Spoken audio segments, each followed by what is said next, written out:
this game we should talk about because it might be the best game of this season right now, Chiefs-Bills.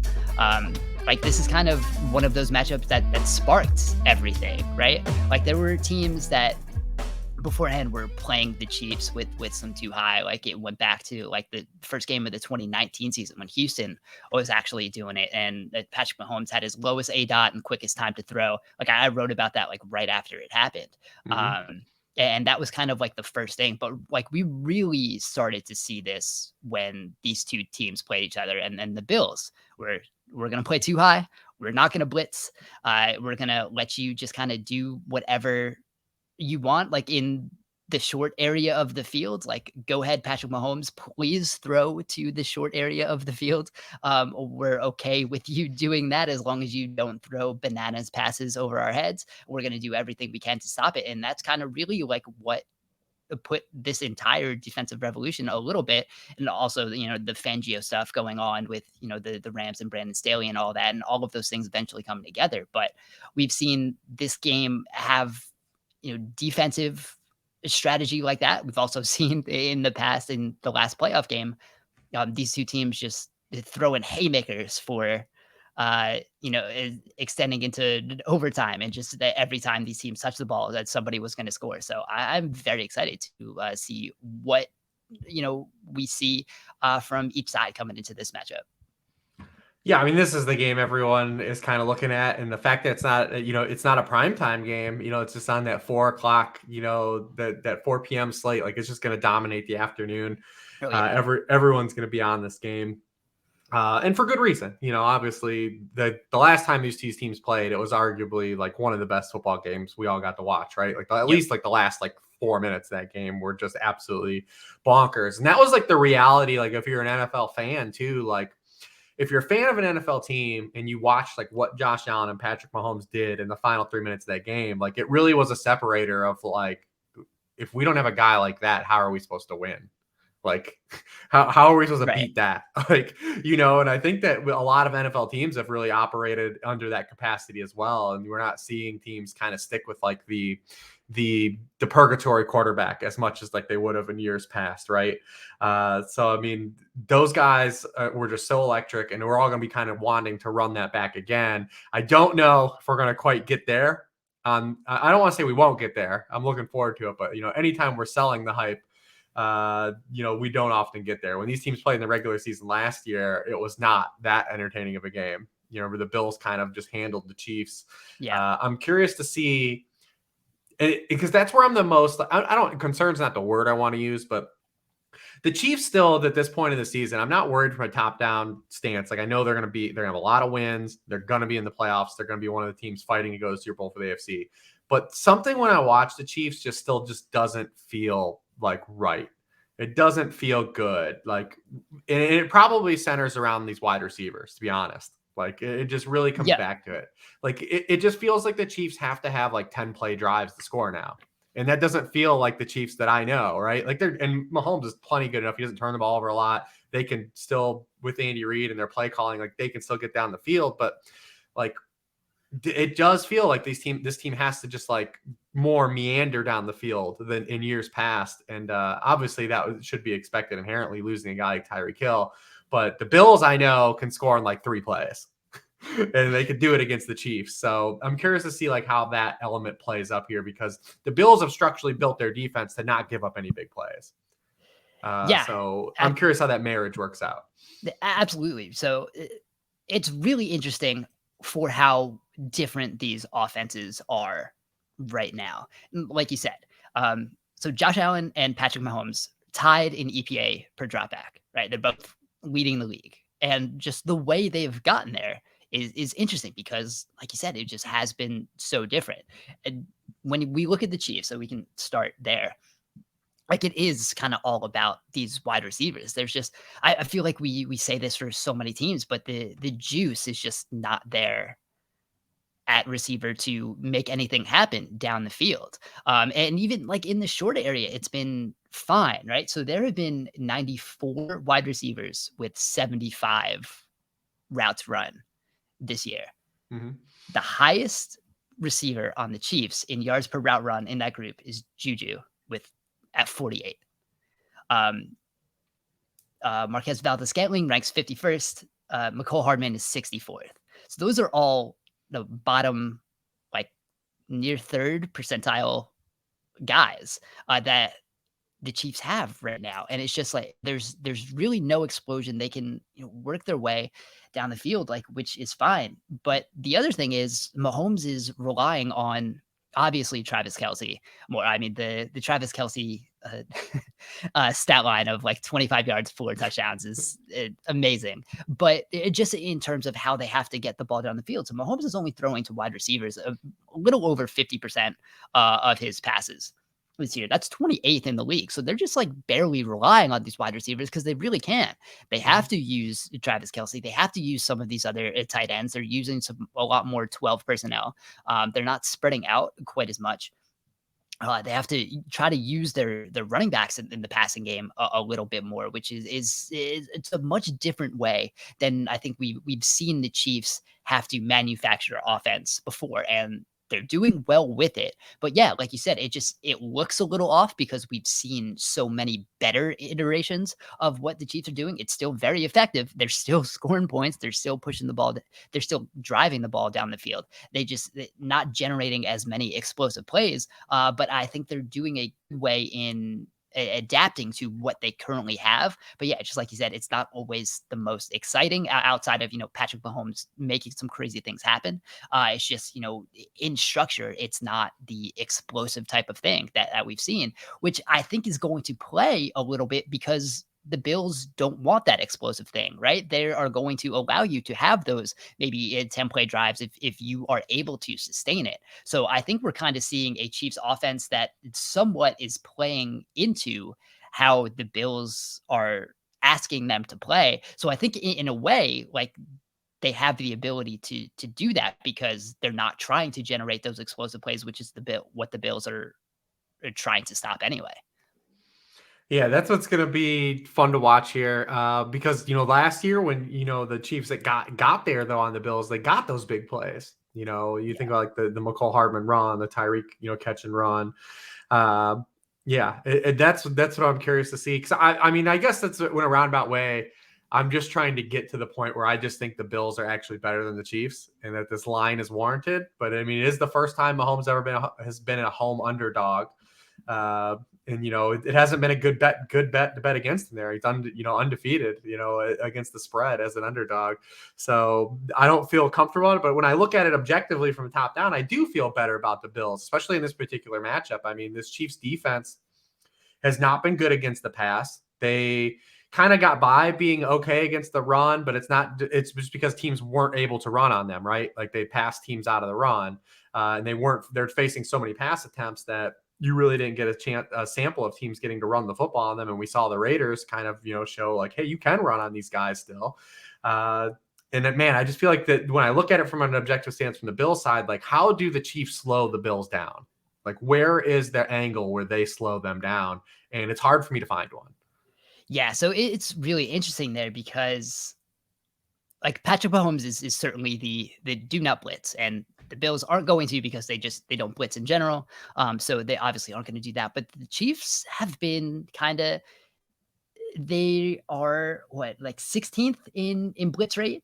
So they've been kind of up and down between how aggressive they've wanted to go. But what's interesting about the Chiefs blitzing, and I think more than really any other team right now, there's a kind of trend going on across the league where teams are blitzing still relatively down league wide, and I wrote about this last year or for the site. So teams aren't blitzing more, but they're blending their blitzes into kind of what these coverage structures are a little more, and we're seeing Vance Joseph has done that. Yep. And teams are blitzing in front of zone coverage on more than half their snaps. That's like the first time that's happened. Usually, when you think of a blitz, it's you're blitzing. You have that extra guy. It's man to man. But for the first time, we have the 50% of more than 50% of blitzes coming with zone coverage behind it, and there's a decent amount of that that's coming with a too high coverage behind it. So you're starting to mix in all of that, and usually like it's a a cover 3 blitz, because when you're blitzing in zone, there's really only so many players you can have in zone. There's only so many ways you can do that. So usually you have, a single high, and you're dropping kind of the rest of those guys into, the short parts of the field. And it's just so much easier to play that when you have like a cover 3 look behind it. Like those are the typical zone blitzes, but we're seeing way more, too high, with whether it's cover 2, whether it's, quarter, some cover 6 a little bit. The Chiefs are doing that at one of the highest rates. So I'm going to be interested to see if they get a little more aggressive there, because Josh Allen is not bad against the blitz, but he's not like killing the blitz either, right? So in EPA per dropback, he's better than he was last year, but he's still about like 16th in EPA. And if you can turn Josh Allen from the best quarterback in EPA per dropback just overall to like 16th, you might take that shot. But what's really interesting is how Josh Allen has gotten a little better against the blitz. He's throwing to running backs a lot more. Last year, only 8.6% of his passes against the blitz went to running backs. This year it's 23.5. So he's like taking, he's kind of doing this too, where it's speeding up the process a little more. His time to throw has dropped from 2.56 last year to 2.34 against the blitz. So he's getting the ball out quicker.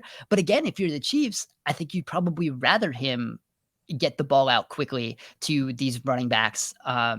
And even when yards are coming that way, 79.4% of his completions are going for a first down or a touchdown against the blitz. And that's even like while bumping up that rate to running backs. But still, I think if you're the Chiefs, you'd probably rather think about that instead of like Josh Allen last week. The audacity of some of the throws he was making.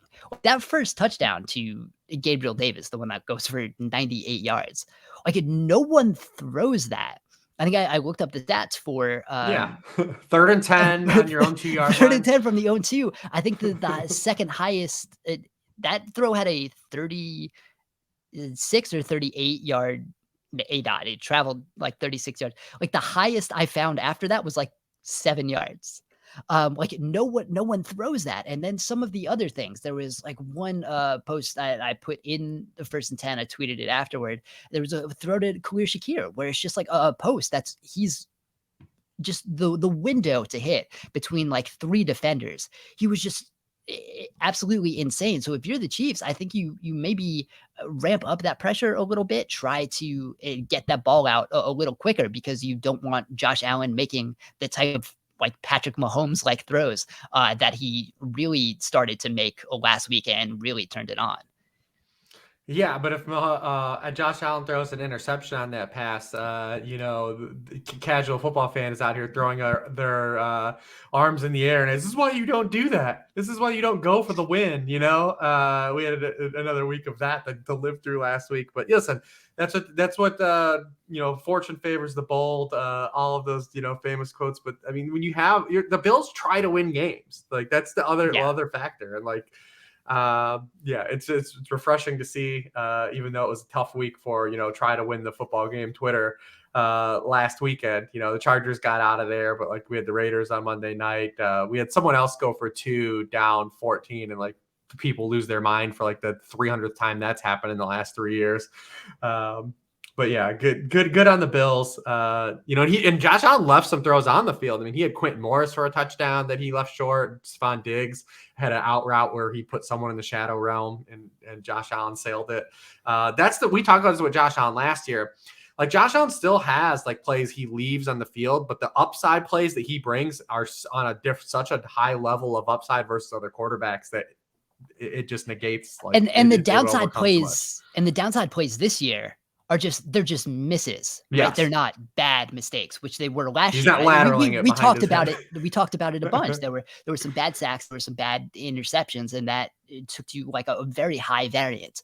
Now it's, so he misses an open Stephon Diggs, he's going to hit that throw like on the next drive. And I think that's the big difference between Josh Allen this year and last year is those mistakes.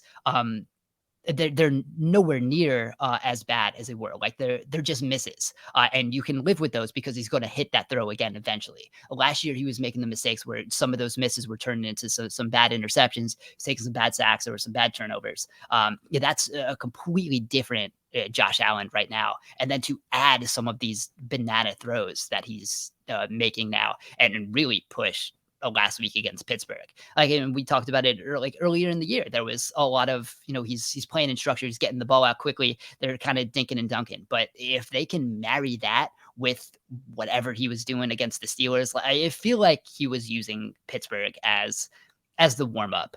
Like when we've had stories of like quarterbacks like trying throws in practice, like just to see if they can hit them in a game. It kind of felt like Josh Allen was doing that in a game last week to like get ready for Kansas City. Like, can I hit this in a game? Like, if I need to get this throw out against the Chiefs, like, am I able to do it? And it kind of felt like that's exactly what like the Steelers game was last week.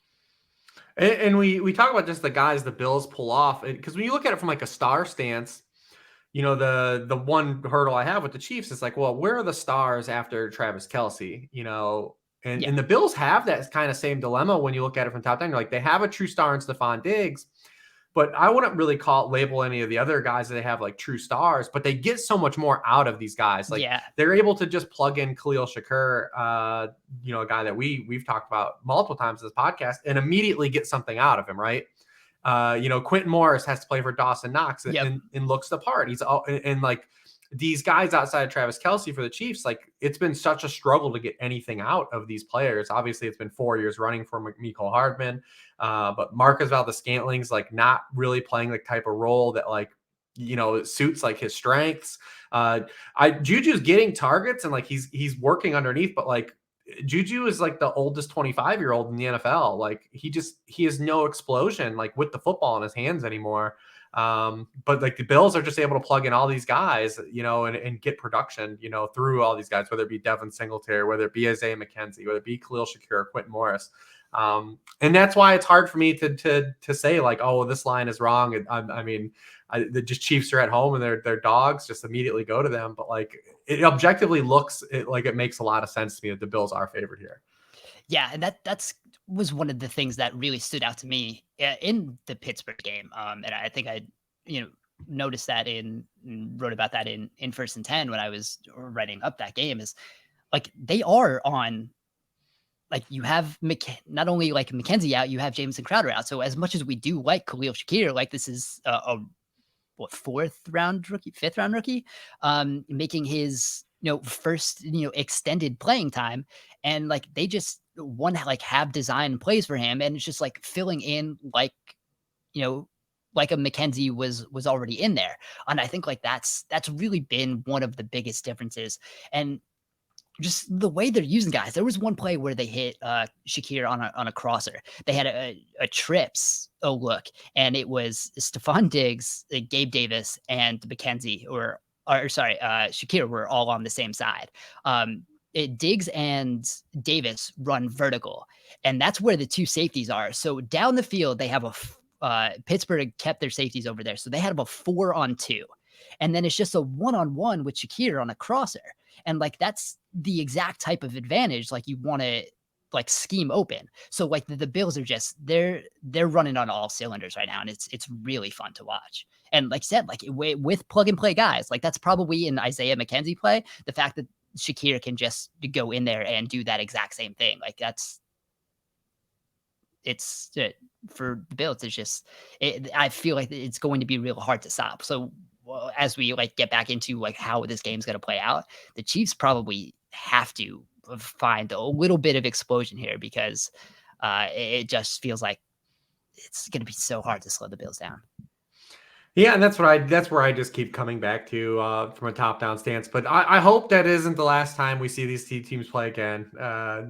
For sure, because the games that they played have they've been all pretty much gotten there for us one way or another. But yeah, we'll look forward to it. We know where everyone's gonna be at 4 o'clock.